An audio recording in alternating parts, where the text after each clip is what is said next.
Situated 100 kilometers off the southeastern coast of India lies the island nation of Sri Lanka. A diverse, multicultural melting pot, this land is home to many different religions, ethnic groups and languages. Yet for all the diversity and change that Sri Lanka has seen over the years, there remains one constant that we were keen to find out more about, and that is the ancient martial art of Angampora. Angampora is the traditional fighting art of Sri Lankans. This martial art has been practiced for thousands of years here, and despite nearly dying out, it's been passed down through the generations, and it lives on. The first written references to Angampora date back some 2,500 years. The martial art combines the use of indigenous weapons, hand-to-hand combat and meditation. Angampora was passed down from generations of ancient kings, warriors and ordinary citizens, with the ultimate aim being the protection of the nation from foreign invaders.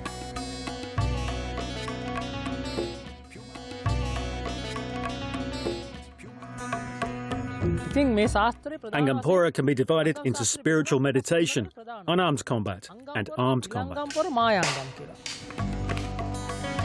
When the British colonized Sri Lanka in 1815, the practice was almost lost as part of the country's heritage. The British administration banned Angampora due to the dangers posed by a civilian population well versed in a martial art. Flouting of the law was punished by a gunshot to the knee, effectively crippling practitioners of the art. However, Angampora was kept alive by a few brave families. There are 21 main weapons used in Angampora armed combat, so practicing and being accomplished in those using weapons will make you a notable fighter. Yet our senior gurus tell us that no one can totally master all of the different types of weaponry in one lifetime. There simply isn't enough time. Students set off on the long road to becoming an Angampora guru from an early age. One man who has dedicated his life to Angampora is 72-year-old senior guru Primasri Malimbadarachi. I'm still training. I've given everything to Angampora, but there are lots of things which I still don't know. I started when I was about 14 years old, so it's almost 60 years now, and I'm still learning. In recent years, following on from the Sri Lankan Civil War, the country's Ministry of Culture and Arts has taken action to support the survival and preservation of Angampora. Many exhibitions are now staged across the nation with the aim of increasing public awareness of and fueling interest in this martial art.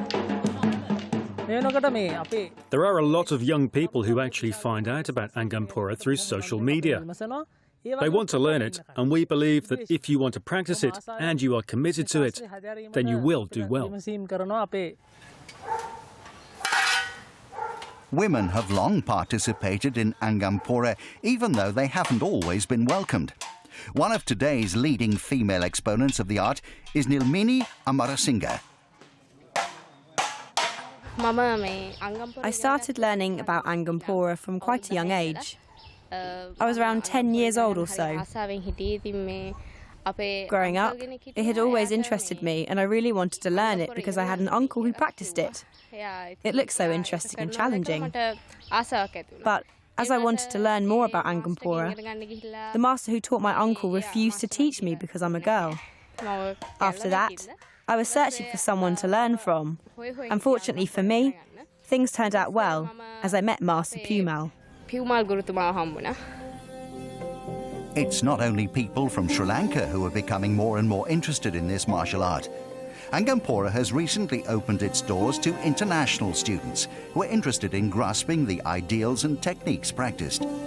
Christoph Hoffmann, who hails from Germany, has spent the last 5 years traveling the world studying various martial art disciplines.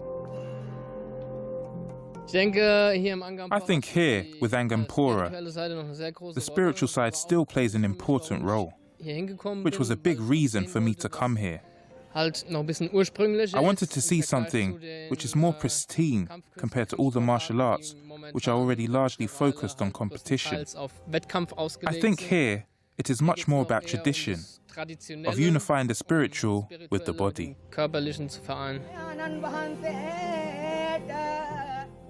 This art has many parts to it. It's not only about fighting. There is also the practice of medicine, astrology, and meditation.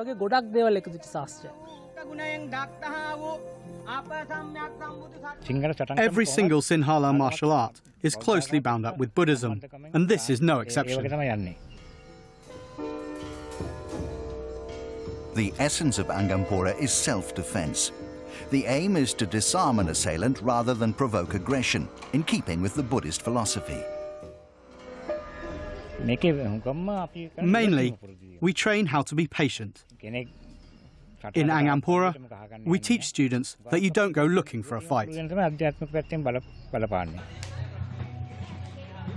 Angampora can be divided into 4 different stages of study.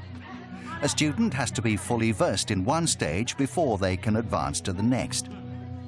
Over the course of 3 years, students are taught by their gurus the ways of unarmed combat before moving on to advanced unarmed and armed combat techniques.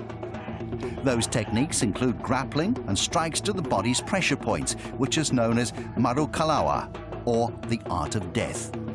Considered the most advanced skill, it's practiced only by an elite few. Your technique is more important than your physical strength. How you move while fighting can determine the outcome. We call it Adi Marua. This allows you to block an attack very easily and throw a counter-punch back in seconds. In my opinion, the gripping and throwing techniques are very effective in this martial art, as are the attacks on pressure points, especially when it comes to self-defense. The punches and kicks that I see here are more effective than in many other martial arts. Perhaps the most important teaching of Angampora is that spiritual and physical strength go hand in hand. And in today's world, that's certainly resonating with the increasing numbers of people who are taking up this traditional Sri Lankan martial art. I would have to say that what I love most about Angampora is the life lessons I've learned from it. The feeling that I can do anything and the strength to go forward with a firm backbone. Angampora has given me this and so much more.